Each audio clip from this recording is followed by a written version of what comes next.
This confession was too horrible for the police to handle. Harding sat across from Timothy at the table.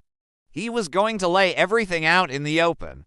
No tricks, no hidden agendas, just the truth.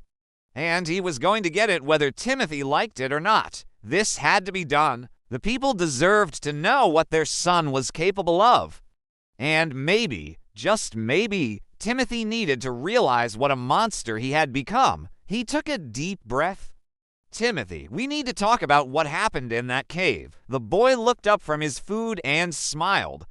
He pushed his plate away and said, "You already know what happened in that cave, Uncle Harding. Why are you here? You could have gotten anyone else to come ask me, because this needs to be between the two of us, just like all of this," Harding said, placing a folder on the table. It contained pictures of the crime scene, of the body, of the aftermath. Timothy didn't even flinch when he saw the images. He simply stared at them, a small smile still present on his face. "I thought you were gonna be scared, upset, maybe even angry," Harding said. "I did something terrible, but I'm not a coward." "So why should I be scared?" Timothy asked. He leaned back in his chair and crossed his arms. "Besides, it was an accident. I didn't mean for her to die. Don't play innocent with me, kid. I know what you're capable of. I know what you did, and I think you know what I'm gonna do with this information." Timothy's smile faded, and he looked down at his hands. "You won't tell," he said quietly. Harding shook his head. "I think you know I will if I have to." There was silence for a moment. Timothy took a deep breath and looked back up at Harding. His eyes were filled with a darkness that made Harding's blood run cold. "You want to know what I did in that cave, Uncle Harding? You want to know what kind of monster I am? Here's your answer." He stood up abruptly, knocking his chair over. He leaned in close to Harding, his face inches away from his.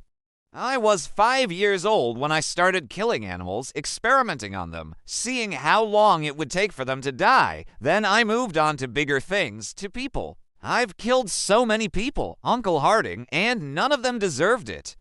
They were innocent. They trusted me. That's what I liked about it. They put their trust in me, and I took it away from them, piece by piece, until they were nothing but a shell of their former selves." Timothy's voice was low and raspy, like sandpaper on wood. It sent shivers down Harding's spine. Who were these people? Harding whispered. He was horrified. He knew Timothy was dangerous, but he didn't know the extent of it. "People I knew, people I loved, family members," Timothy said, his eyes gleaming with a manic energy.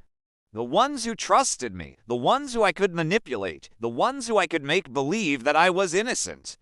That's who I killed, Uncle Harding, and now I want to kill you, too. Not because I hate you, but because I can.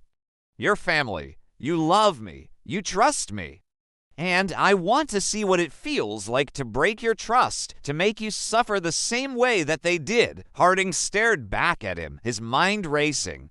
What had he gotten himself into? How could he stop this monster from hurting anyone else? But most importantly, why did Timothy do this? What had caused him to become so twisted and dark? Timothy was still talking, but Harding wasn't listening. He was too busy trying to piece together the puzzle that was Timothy's mind. He knew that if he wanted to save anyone else, he needed to understand what made Timothy tick. And maybe, just maybe, he could find a way to stop him before he hurt anyone else.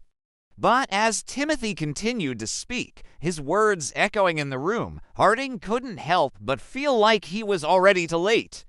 Thank you for watching. Subscribe for more.